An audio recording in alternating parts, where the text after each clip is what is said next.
Piala AFF tahun 2010 antara Indonesia dan Malaysia, ada kecurangan di sana. Satgas anti mafia bola kembali menangkap seorang tersangka baru. Para tersangka yang didominasi oleh wasit.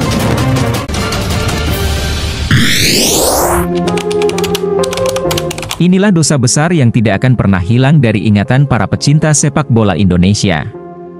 Dari sekian banyak laga yang dilalui timnas Indonesia, final Piala AFF 2010 menjadi momen yang paling pahit dan penuh luka. Saat itu, Indonesia dipermalukan oleh Malaysia dengan kekalahan telak 3-0 tanpa balas. Tapi, kekalahan ini bukanlah kekalahan biasa. Ada yang terasa janggal, seolah-olah semuanya sudah direncanakan. Laga itu penuh dengan drama dan kontroversi, mengundang banyak tanda tanya di kalangan pendukung timnas Indonesia.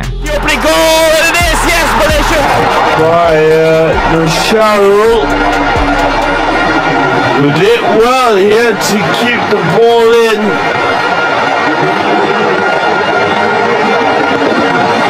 Lapse of concentration.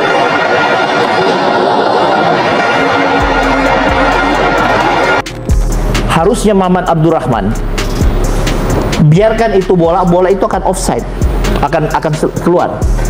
Tetapi dia biarkan itu, memberi kesempatan kepada pemain lawan untuk memberikan umpan.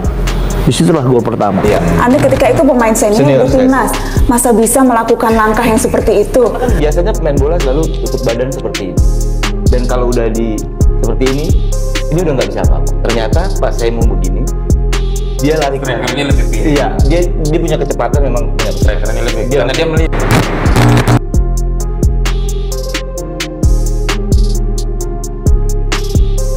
Kita dulu juga disuap. Terima kasih duit banyak kok. Tetapi ada perbedaan. Kami disuap, tetapi untuk tim nasional kami fokus bermain.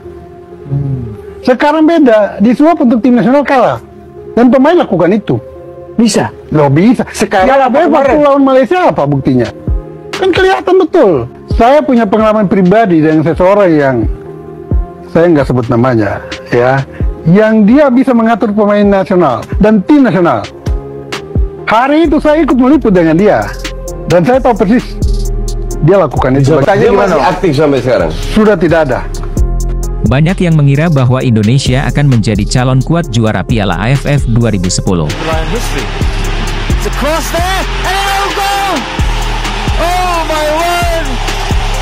Malaysia bahkan hanya menjadi runner-up setelah dipermalukan oleh Indonesia dengan skor telak 5-1.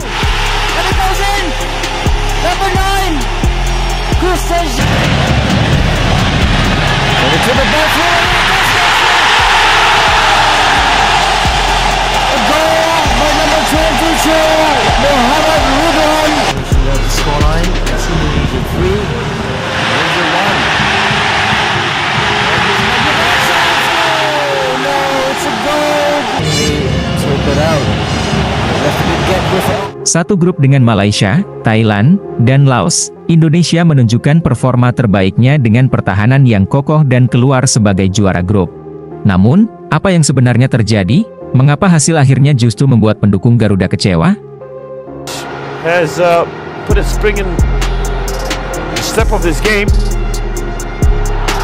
Well, he's kept the ball in. And it's the opening goal, and it is, yes, Malaysia have got the opening goal. Nusharul, who did well here to keep the ball in.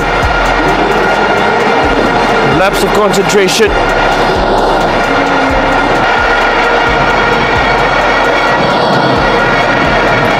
Again, Malaysia does so well on that byline. Great chance, shoot, and it's a second goal for Malaysia. And well. And well, he has delivered the goods. Of course, got a slight deflection, but it was a chance to play it up down the right-hand side. Kunalan wants it. A few misunderstandings between Safing and Kunalan, but the cross comes in. It's a great chance, and it's a third goal. Spekulasi bermunculan, sebagian pendukung beranggapan ada yang tidak beres dalam pertandingan final itu. Hingga akhirnya, viral di media sosial muncul tudingan terhadap 4 orang yang disebut-sebut sebagai pengkhianat. Benarkah ada konspirasi di balik kekalahan ini? Mari kita telusuri lebih dalam cerita yang menghebohkan ini. Bang Markus, katanya terima Alphard. ratusan juta. Saya bingung, Pak. Saya terima dibilang Alphard putih sama 30M. 30M tuh saya berpikir, itu bawanya gimana ya? Pakai koper mungkin nggak muat. Mungkin 30M itu di dalam Alphard kali itu. Mungkin. Saya bilang kalau orang beropini bahwa kita kena suap, ya nggak bisa dong, karena kita memang pemain belakang. Kenapa di isu hanya 4 orang? Kenapa kira-kira? Ya itu tadi. karena kami pemain belakang. Kenapa nggak bisa saya striker? Bisa kita bukan nyalain teman kita untuk striker. Karena yang saya bilang tadi, Pak. Kita sudah berlarut-larut, yang sudah menjadi berlalu dan membuat kita semua malu. Karena tidak hanya terjadi di pertandingan Liga, tetapi pun pernah terjadi di pertandingan tim nasional kita yang notabene membawa nama baik negara kita. Karena itu pun kalau pemain, wasit, pemilik klub, pengurus termasuk saya, semua pelatih yang jelas-jelas terkena dihukum seumur hidup. Laga itu penuh dengan drama dan kontroversi, mengundang banyak tanda tanya di kalangan pendukung timnas Indonesia. Saat PSSI berada di bawah kendali yang suram, dari tangan mafia yang menguasai segala hal.